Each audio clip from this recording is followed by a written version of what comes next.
We moved toward the back of the house in silence, silent except for our uneven breaths, the storm clawing at the windows, and the thudding of my own heartbeat banging against my ribs. Every step felt wrong, heavy, like the house was holding its breath with us. The hallway looked darker than before. Colder.As if something had passed through it and stolen the warmth from the air. Armin walked a half step ahead of me, fists clenched, shoulders tense. I could see the careful control in every movement, the same control he used the night everything broke between us, when he held back emotion until it nearly tore him in half. We reached the doorway to the back room. A chair lay toppled on the floor. A picture frame smashed, glass glittering across the tile like tiny shards of ice. My stomach twisted. Someone had been here and maybe still was. Armin crouched beside the broken frame, fingertips brushing the shards. It wasn't like this when I came earlier. Earlier? I repeated. He froze, his shoulders tightened. You didn't tell me you came inside. He didn't look up. I said. I panicked. I said I didn't know where to go. I wasn't thinking. A lie. Or not a lie. I couldn't tell anymore. My thoughts tangled. My pulse spiked. I didn't know if I should trust him, fear for him, or fear him. You think I did this? He whispered, still not looking at me. I don't know what to think. He rose to his feet slowly, like the weight of the moment was dragging him down. When he finally turned to face me, his expression was raw in a way I hadn't seen in months. You're scared of me. I'm scared of what's happening, I said. There's a difference. Is there? He asked, stepping forward, too close, too familiar. Because every time something goes wrong, you look at me like I'm the problem. My throat tightened. Armin, no, his voice wasn't loud, but it was sharp. Just tell me what you're thinking. Tell me why you keep pulling me close and pushing me away. My breath caught. This tension, this suffocating pull between us, was tearing us apart in ways neither of us could admit. If you want the truth, I whispered, I don't know how to feel around you anymore. He flinched. Part of me, I swallowed, part of me never wanted you to walk away that night. His breath trembled out. A tiny sound, barely controlled. And the other part? He asked. The other part, I said softly, knows we can destroy everything. The silence that followed was loud enough to drown out the storm. Armin stepped closer, slow, fragile, as if approaching something that could break him with a single breath. And what are we doing now? I opened my mouth to answer, but a sudden buzz shattered the moment. My phone. Armin stiffened. I lifted it slowly, dread already forming like a shadow behind my ribs. Unknown number. Check the backyard. My hands went cold. Armin's voice cracked. What does it say? Before I could answer, another message appeared. This one, with an image attachment. The thumbnail showed a dark silhouette. A figure in our backyard, looking up at the house, looking into this room. Armin inhaled sharply, stepping closer to me instinctively. I tapped the image. It opened full screen. The figure, standing by the fence, face obscured, body angled toward the window, and then I saw my blood turn to ice. The figure was holding something in their hand. A phone, pointed directly at us. Right now, we're being watched, Armin whispered, and before I could breathe, a third message arrived. Open the door. If you want, I can continue the story. Just say, next chapter, continue, or tell me the type of twist or direction you want, thriller, romantic tension, betrayal, blackmail, etc. The third knock vibrated through the walls, sharp. Cold, too controlled to be random, too purposeful to be harmless. Armin's breath hitched. Mine stopped altogether for a heartbeat. The world narrowed to the sound of the storm, the rain smearing down the windows like frantic hands. The smell of wet earth seeped in through the cracks, thick and metallic, mixing with the faint scent of Armin's cologne still lingering between us. He stepped back first only by an inch, but it was enough for air to slide between our bodies, enough for guilt to return like a blade against my skin, enough for everything we didn't say to tremble in the space between us. Another knock. 2 taps. Slow. Deliberate. I forced my legs to move. Each step toward the door felt like wading through thick water. Armin stayed behind me, close but not touching, a shadow, a ghost, a question. Don't, he whispered hoarsely as my hand hovered above the knob. Just wait. I turned to him. His expression wasn't just fear. It was something deeper, something like recognition. Do you know who it is? I asked quietly, his jaw clenched. No. But I know what they want. The letter crinkled in my fist. Before I could answer, a new sound sliced through the tension, a single sheet of paper sliding under the door. Arman flinched. I froze. The rain hammered harder. Thunder rolled above us like distant footsteps. I crouched slowly, reaching for the paper. Arman's voice trembled. "Don't open it." But I already had. This one wasn't a letter. It was a photograph. A glossy, high-contrast shot, and when I saw what was on it, the breath left my lungs in a violent rush. It was us. The night everything changed. Not touching, not kissing, not crossing the final line, but close enough, too close. Arman leaning toward me in the kitchen, eyes full of something he wasn't ready to name. My hand hovering inches from his jaw. The moment right before everything collapsed, before we crossed that thin, trembling border between right and wrong, the moment that lived in both our memories like a brand. It wasn't incriminating, not technically, but it was enough to suggest everything, enough to imply the truth, enough to destroy us if someone wanted to. My throat tightened. Arman, this angle, someone was inside the house. His face drained of color. Or someone was watching through the window. My stomach lurched. The photograph slipped from my fingers and fluttered to the floor.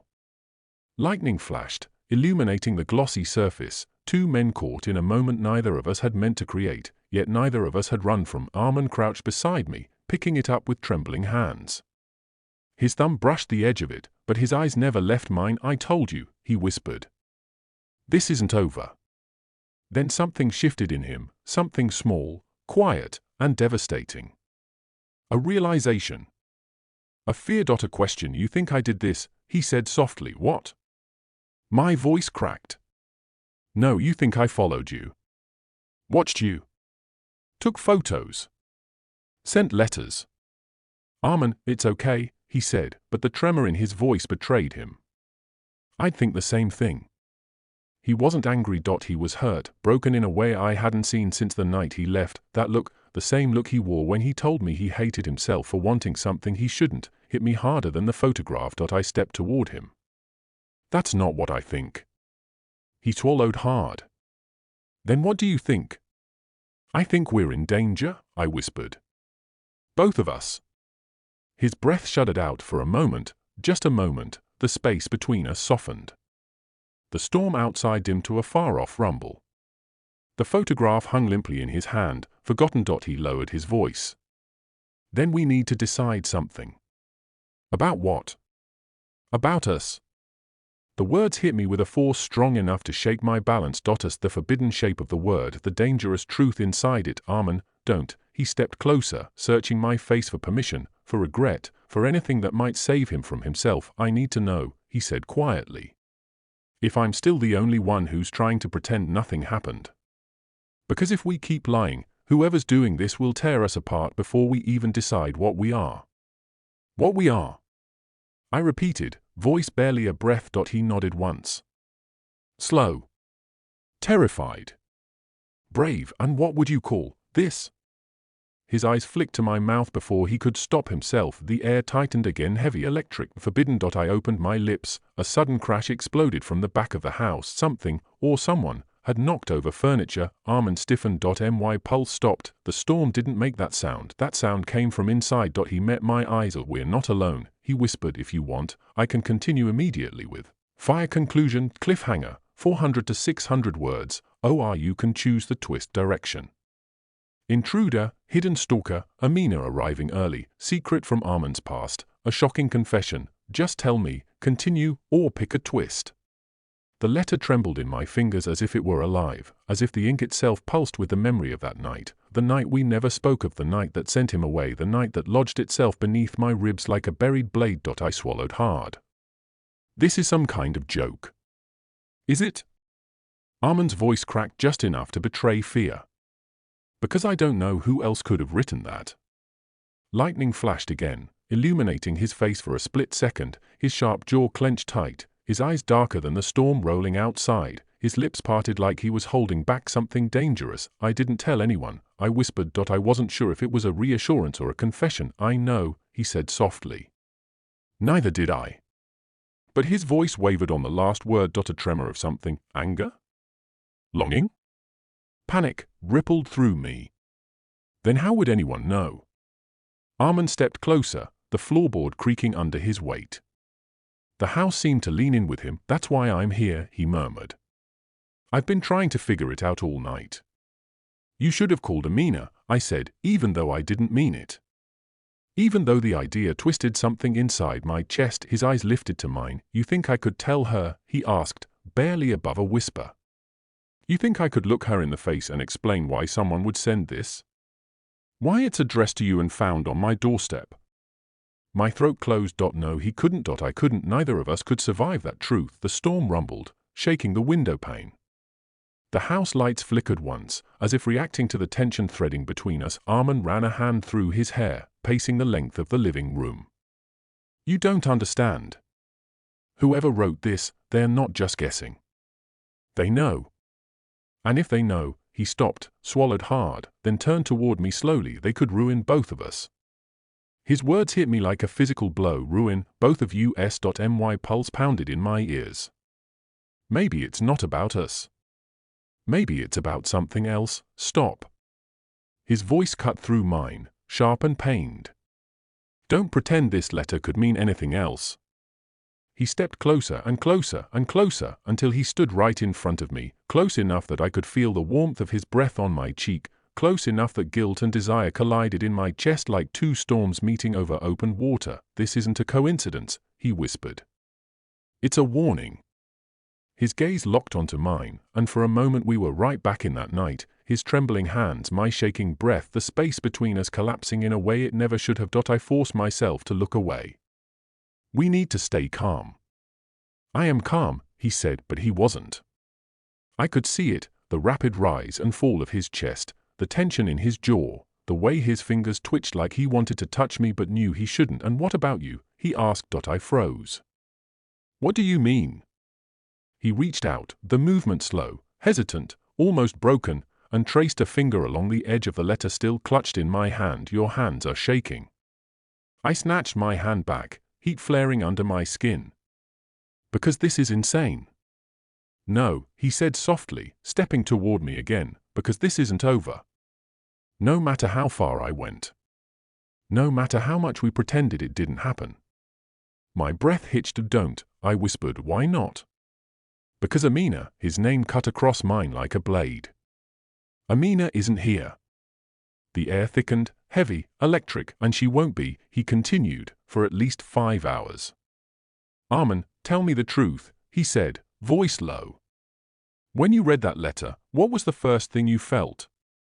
I shook my head, trying to step back, but he followed, closing the distance as if drawn by gravity of fear. He whispered. I didn't answer. Guilt. Silence. His eyes flicked to my lips, then back up. Or was it something else? My breath faltered. This was wrong. This was everything we'd sworn to bury. But the air between us thrummed with the same forbidden pull that destroyed him when he lived here, and destroyed me after he left. Armin, please, I said, voice cracking. Don't make this worse. He took one more step, and then another, until my back hit the wall. You think I came here to make it worse? He asked, voice barely audible. I came here because I'm terrified. His forehead rested against mine before I could react. My breath caught. My heart slammed against my ribs. The whole world narrowed to the warmth of his skin, the closeness of his body, the trembling truth neither of us had fully spoken. I didn't sleep, he whispered. Not after reading that. I thought whoever sent it would show up at my door. Or follow me. Or come after you. I kept picturing. He broke off, breath shaking, and in that moment, something inside me cracked, the memory of him standing in my doorway months ago, broken and shaking, telling me he hated me for making him feel something he shouldn't. I came here, he continued, voice tight, because I didn't know what else to do. Because you were the only person I could think of.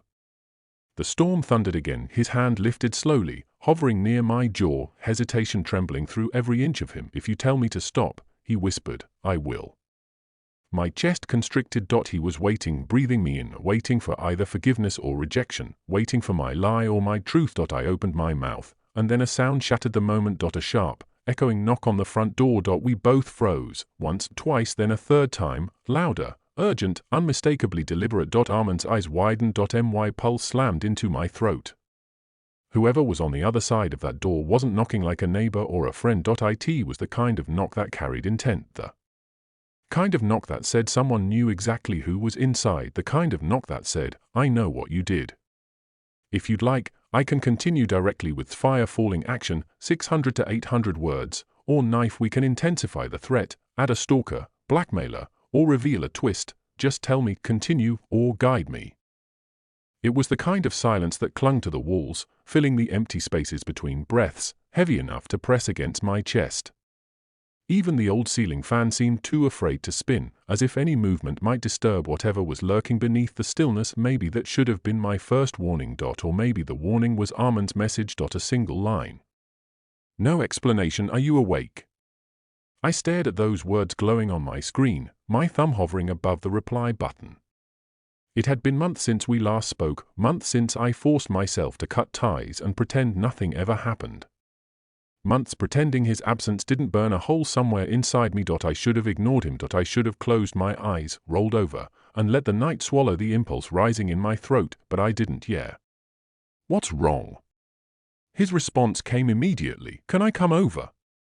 My heartbeat stuttered. Why now?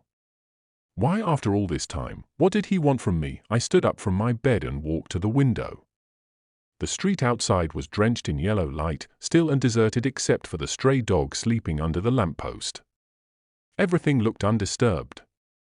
Ordinary, yet something inside me twisted. I opened the door anyway. The night air hit me first, cold, sharp, almost metallic. It carried the distant scent of rain and something else I couldn't place, like a memory trying to crawl back into my mind. And then I saw him. Armand stood at the edge of the driveway, half in shadow, hoodie damp with mist and hair sticking to his forehead. His shoulders were hunched, as if he had carried something heavy all the way here. Something he wasn't ready to say. He lifted his head slowly. His eyes were tired, hollow, searching. Hey, he said, voice barely above a whisper. I swallowed hard. You look different. Long night. Longer than usual. A humorless smile flickered across his lips. You have no idea. He stepped closer, and the porch light washed over him, revealing a faint bruise on his cheek, barely visible, but unmistakable. My stomach tightened. What happened to you? He looked away. It's complicated. A familiar tension curled between us, invisible but unmistakable. The kind that once held us together and tore us apart. I stepped aside, opening the door wider. Come in. Was it a mistake? Probably, definitely, but something in his expression, some mix of fear and exhaustion, told me he wasn't here for no reason. Inside, he paced the living room like he couldn't stay still, running a shaking hand through his hair. I watched him, trying to decipher the chaos flickering behind his eyes. Finally, he stopped. I shouldn't be here, he said. But I didn't know where else to go. My pulse quickened. Armand, what's going on? He opened his mouth, then shut it again. Silence. Then his voice cracked. Something happened tonight. And I think someone might be following me. The room went still. My breath caught. Following him? Why? Who? And what did it have to do with me? Before I could speak, a sudden knock echoed through the house. 3 sharp taps. Armand's head snapped toward the door. My blood ran cold. He whispered, they found me. If you want, I can now continue with the rising action, climactic moment, or the next section's visual prompts. I never used to fear silence. In fact, our house was built on it, thick, careful, organized silence. My wife, Amina, liked things predictable, the kettle hissing at 6:15, the curtains tugged open at 6:20, the clink of her gold bangles as she prepared breakfast by 6:30. For years, that sound was the rhythm of my mornings, pulling me into consciousness whether I wanted it or not. But today, the house was quiet, too quiet. I stood at the kitchen threshold, staring at the empty counter, the untouched stove, the cold kettle. Amina never slept in. She never broke routine. She hated unpredictability. My fingers drummed the wooden doorframe. Amina. My voice felt small, swallowed by the stillness. Nothing. A cold knot tightened in my stomach, an echo of a guilt I'd been trying to bury for months. I told myself her absence wasn't my fault. Routine breaks. People oversleep. Things happen. But the truth was uglier, heavier, and sitting right behind my ribs where it had been clawing at me since late summer, because the last time this house had been this quiet, he was in it. Amina called him her adopted family, though no papers were ever signed. He'd lived with her late sister for years, practically raised alongside her nieces. And after the accident, after that terrible night, she took him in like a son. Gave him a room. Gave him stability. Gave him everything, including me. I still remember the first morning he arrived, rain pouring so hard the windows trembled. He stood in the entryway dripping water onto Amina's favorite rug, his dark hair plastered to his forehead, his eyes sunken and quiet in a way that made something inside me stir. Not attraction, at least not then.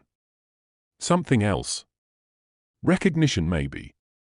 Or danger. I should have stayed away. God knows I tried, but the way he moved through this house, silent, watchful, carrying grief like it was sewn into his spine, drew me in with a force I didn't understand.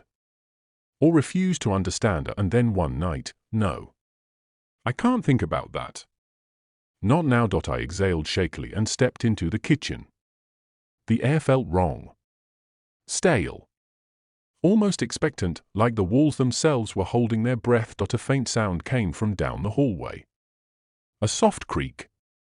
The floorboard just outside Armin's old room.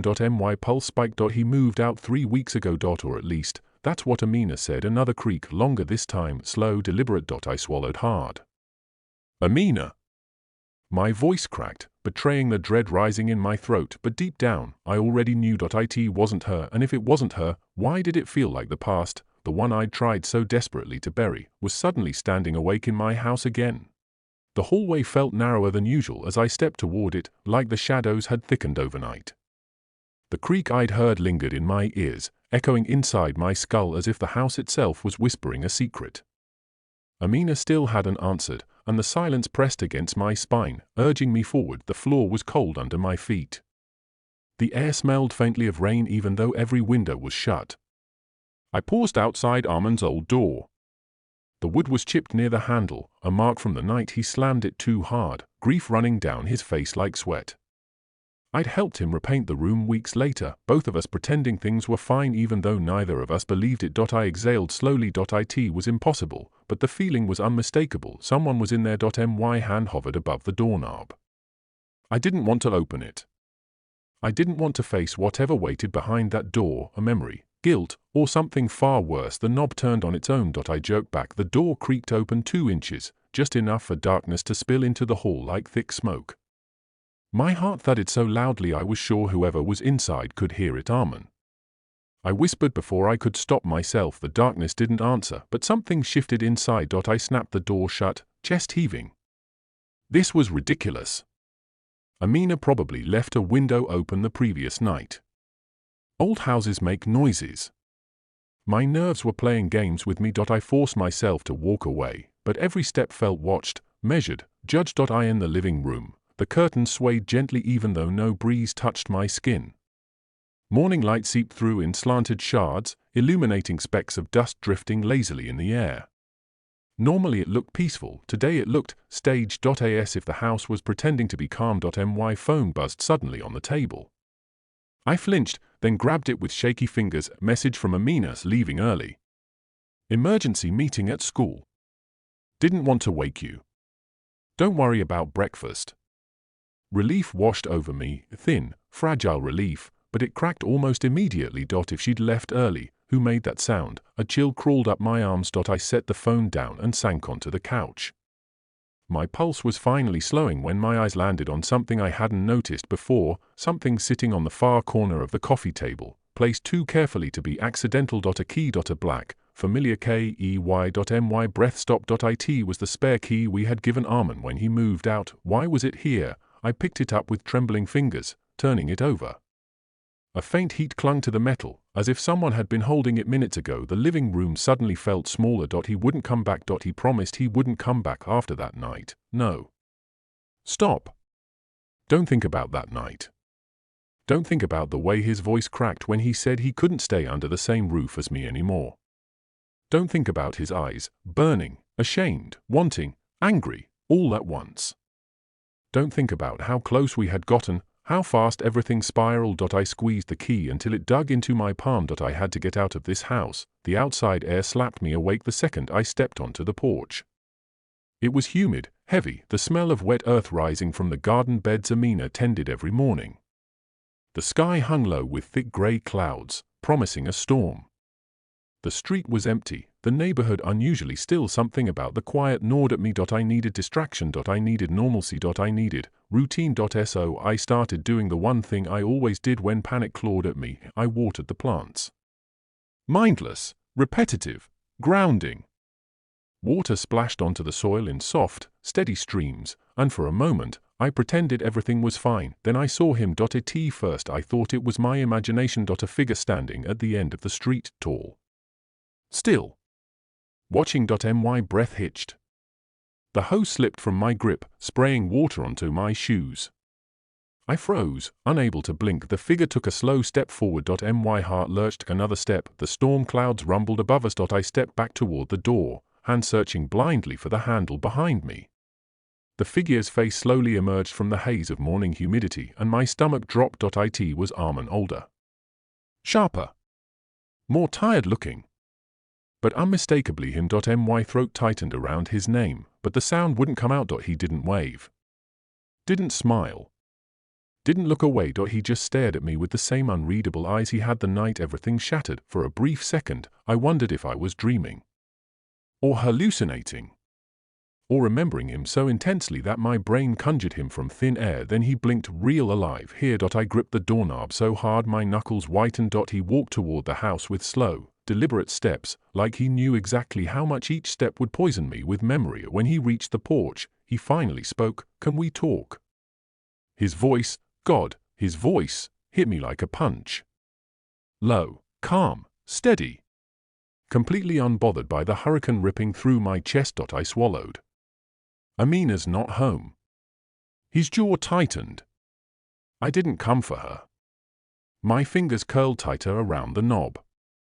You shouldn't be here. Maybe not. His eyes flicked to mine, dark and familiar. But I am. He took a half step closer, and I felt my body respond before my brain could intervene. My pulse spiked, my breath catching in my throat. The air between us felt charged, dangerous, exactly like it used to feel before everything went wrong. I should have shut the door. I should have turned him away. I should have protected myself, my marriage, my sanity. Instead, I heard myself whisper, "Why now?" His gaze drifted over my face, lingering like a touch. "Because you didn't answer your phone." I blinked. "What?" "I've been calling." He pulled his phone out, tapped the screen, then held it toward me. 14 times. My heart lurched into my throat. I hadn't checked my call log. Why would Armin call me 14 times? For what reason? What could possibly? Suddenly, thunder cracked overhead, making me jump. Armin didn't flinch. "We need to talk inside," he said softly. "Please." The word "please" punched a hole in my chest. I hesitated. Every cell in my body screamed to keep the door shut. But there was something in his voice, strained, urgent, afraid, that cut through fear and caution alike. Against my better judgment, I stepped aside. He walked in, and just like that, the house felt alive again, breathing, watching, waiting. Armin looked around slowly. His eyes lingered on the wall photos, on the couch, on the hallway where his old room sat like a dormant wound. Everything he saw brought a new tension into his jaw. "You changed the curtains," he said.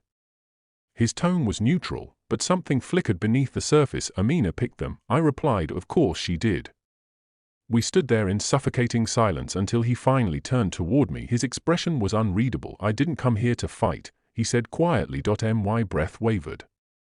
"Then why did you come?" He reached into his jacket. My stomach twisted. He pulled out an envelope, crumpled, damp at the edges, like he'd been gripping it for hours. "This," he whispered, holding it toward me, "was on my doorstep last night." My hand hovered near it, hesitant. "What is it?"